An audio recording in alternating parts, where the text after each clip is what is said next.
All right, let's cut through all the noise. Forget the debates. Forget the confusing advice. Today, we are breaking down muscle growth into hard, simple numbers, so you know exactly what to focus on. Let's get right into it. So here's the million-dollar question, right? Why aren't your muscles growing? It's probably the most frustrating thing in the gym. You're showing up, you're putting in the work, but you're stuck. You've hit that dreaded plateau. So what's really going on here? Well, guess what? The answer is literally right here. This is it. The hierarchy of hypertrophy. And we're not going to make you wait till the end. This is the entire blueprint. We're going to break down exactly how much each piece of the puzzle actually matters, starting with the absolute biggest ones. Okay, first up, the foundation. These are the non-negotiables. These three things you're about to see, they make up a massive 70% of the entire muscle building equation. Seriously, if you get these wrong, nothing else you do is going to matter. So let's start with the king, the single biggest piece of the pie, accounting for a full 30% of your results. This is the one principle your body just cannot ignore if you want it to grow. And that principle is progressive overload. It's a simple idea, really. All it means is that to get bigger and stronger, you have to continuously force your muscles to adapt to a challenge that's getting harder over time. That means more weight, more reps. The demand just has to keep going up. And think about it like this. You could have the perfect diet, get a perfect 8 hours of sleep every single night, but if your logbook shows your lifts aren't getting stronger over the months, your body is just in maintenance mode. It has absolutely zero reason to build new muscle.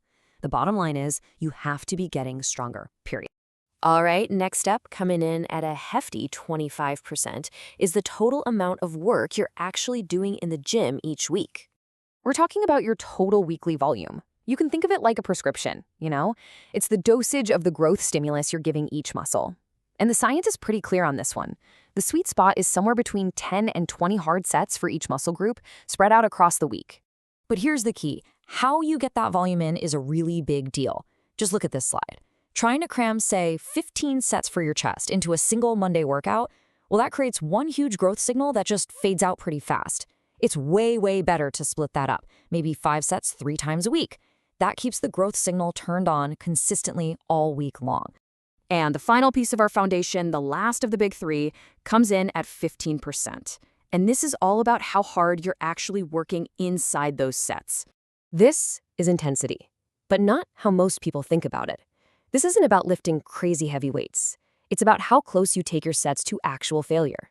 Are you stopping a set when it just starts to feel a little uncomfortable?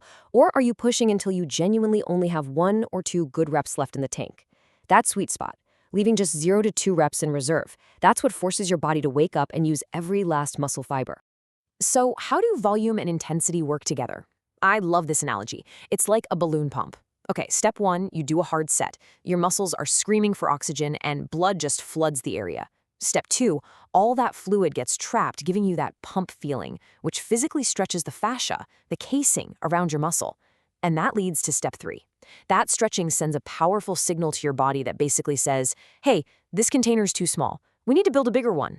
And that is the signal for muscle growth. Okay, so you've done the hard part. You've created the demand with overload, volume, and intensity. But now your body actually needs the raw materials to do the construction work. Let's talk about the fuel. So these 3 factors right here, calories, protein, and sleep, make up the next 25% of the hierarchy. You need a small caloric surplus, just a couple hundred extra calories, to provide the energy to build. You need enough protein to supply the actual amino acid building blocks. And you absolutely positively need enough sleep because that's when most of the repair and growth actually happens.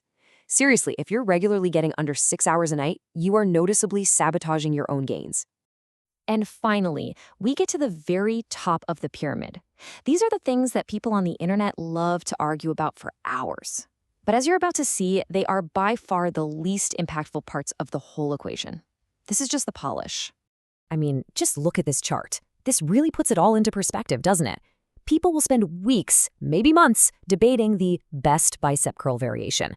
But exercise selection is only 3% of the puzzle. Progressive overload is literally 10 times more important. So here's the takeaway. As long as an exercise lets you train a muscle through a full range of motion and you can effectively overload it over time, the specific exercise itself is a pretty minor detail. And the same goes for all those fancy advanced techniques. Drop sets, slow tempos, all that stuff. They're the final 2%. They are the finishing touches, not the foundation of the house you're trying to build. Okay, so now that we've laid out the entire framework, from the most important to the least, it's time to turn this around and point it back at you, because somewhere in this hierarchy is the exact reason your progress has stalled. Here it is, one last time, all laid out nice and neat. Just look at the top of this list. Those first 3 items, overload, volume, and intensity, that's 70% of your results. Add in the next 3, calories, protein, and sleep, and you're at 95% of your total growth potential. It's all right there.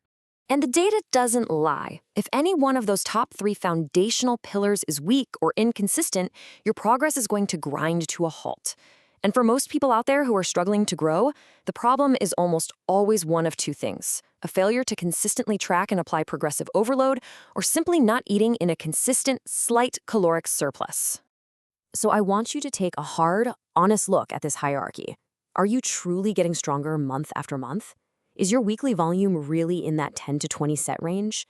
Are you actually eating enough to fuel new growth? The numbers are right here. The only question left is, what's your bottleneck?